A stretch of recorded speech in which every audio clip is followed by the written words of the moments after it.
hora de fazer a corneta desesperada, de ter paciência, ou de tentar mesclar as duas coisas? O fato é que o Fortaleza tem uma missão aí para os próximos dias, tentar se recuperar de 3 derrotas consecutivas, cada qual com a sua história verdade, mas com atuações bem abaixo do esperado em todas elas. É sobre esse tormento, vamos falar assim, essa oscilação de início de temporada, ou essa má fase, como queiram dizer, do Fortaleza nesses primeiros jogos agora no mês de fevereiro. A derrota contra o Ceará, a derrota contra o Altos e a derrota contra o Vitória, que nós vamos falar nesse vídeo aqui no canal do Caio Costa. Antes de qualquer coisa, meu nome é Caio Costa, caso você não me conheça, por favor, se inscreva aqui no canal, a gente está falando sobre futebol o tempo todo por aqui. Também queria agradecer o pessoal da Brown Digital, tá, que cuida da parte gráfica do canal. Qualquer coisa, entre em contato com eles, está aqui o WhatsApp do Fábio. E vamos falar sobre esse momento do Fortaleza. É difícil conseguir um diagnóstico completo. Resultado, muitas vezes é uma coisa, performance é outra. Agora, o Fortaleza não pode cair na armadilha de o fato de nos anos anteriores sempre ter demorado para engrenar na temporada e depois da temporada ter se mostrado vitoriosa, não entender o momento que está acontecendo agora, ou não reconhecer, ou não trabalhar em cima dos problemas apresentados nesses 3 jogos. O fato é que o Fortaleza no Clássico foi anulado pelo Ceará, um Ceará muito mais valente, muito mais intenso, que venceu o resultado, conseguiu o resultado com muita propriedade. Inclusive tem um vídeo de pós-jogo daquele dia aqui no canal, quem quiser ver minha opinião daquele dia. Depois faz um jogo contra o Altos, que está no top 5 das piores atuações sobre o comando de Juan Pablo Vojvoda, uma partida de fato muito aquém de qualquer coisa que a gente pudesse imaginar do Fortaleza, inclusive jogando mal. E agora contra o Vitória, de novo jogando mal, de novo perdendo de virada, como foi, né, contra o Altos, e um resultado que esportivamente deixa o Fortaleza numa 3ª colocação de Copa do Nordeste, mas por incrível que pareça, para mim, agora é secundário. Eu não consigo imaginar o Fortaleza fora do mata-mata da Copa do Nordeste. Muito menos, o Fortaleza já está na semifinal do estadual. A derrota contra o Ceará pouco significou isso na ideia esportiva.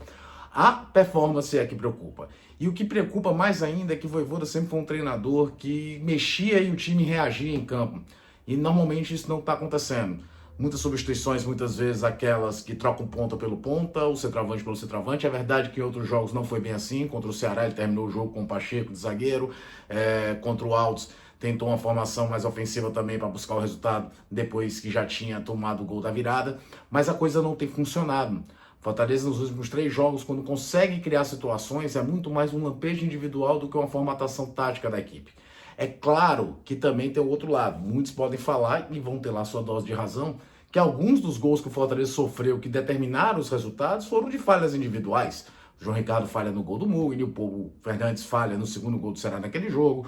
O João Ricardo, a meu ver, falha no gol de empate do Altos. O Tinga erra e o Bavi Luiz e o Gaston Ávila também erram no segundo gol do Altos naquele jogo. Agora, nessa partida, tem o erro do Zé Wellison na saída de jogo, no lance do gol do Gustavo Mosquito, e também há de se contestar talvez a participação do João Ricardo no lance do gol do Baralhas. Mas isso tudo, individualizar os erros que gerarem gols contra o Fortaleza, seria talvez simplificar a equação.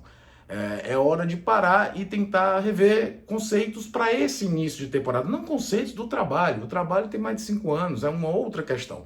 O grande desafio, talvez interno, é não pensar que porque em anos anteriores o time começou na rotação mais baixa e depois ao longo da temporada tudo deu muito certo.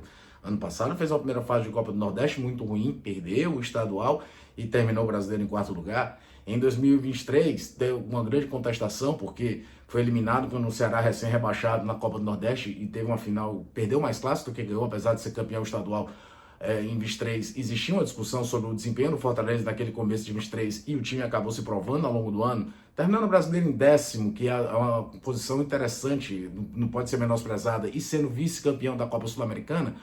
Então, sempre pode ter essa imagem, não começou tão bem, mas o time engrena. Mas nem todo ano talvez isso aconteça. É preciso ter uma autocrítica e dar uma resposta imediata dentro de campo. Eu acho que esse é o grande desafio do Fortaleza agora. Não se agarrar num retrospecto anterior dos últimos anos, no qual esse primeiro momento da temporada pouco influenciou para o filé, vamos falar assim. É dar uma resposta imediata. E, aos poucos, também analisar o porquê que algumas individualidades não andam tão bem. O Caleb tá voltando a ganhar minutagem, mas ainda não mostrou muita coisa. O Fernandes, depois de um começo muito bom, caiu um pouco de produção. Mas isso são aspectos que, sendo analisados caso a caso, vão ajudar o Fortaleza a recrescer, voltar a jogar bem, como jogou nas primeiras partidas da temporada.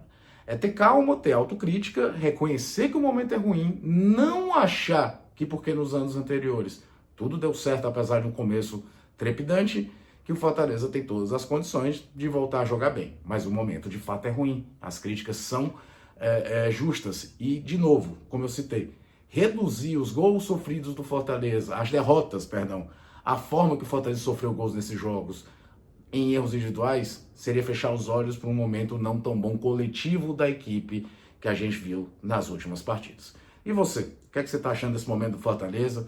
Deixa seu comentário, que crítica você tem a favor do Vojvoda, você acha que é um exagero, enfim, o espaço de comentários é todo de vocês. Eu queria pedir que você curta o vídeo, que é muito importante para o canal, deixa o hype, deixa o valeu, se quiser contribuir, tem aí também a plataforma. Enfim, estou falando sobre futebol o tempo todo por aqui.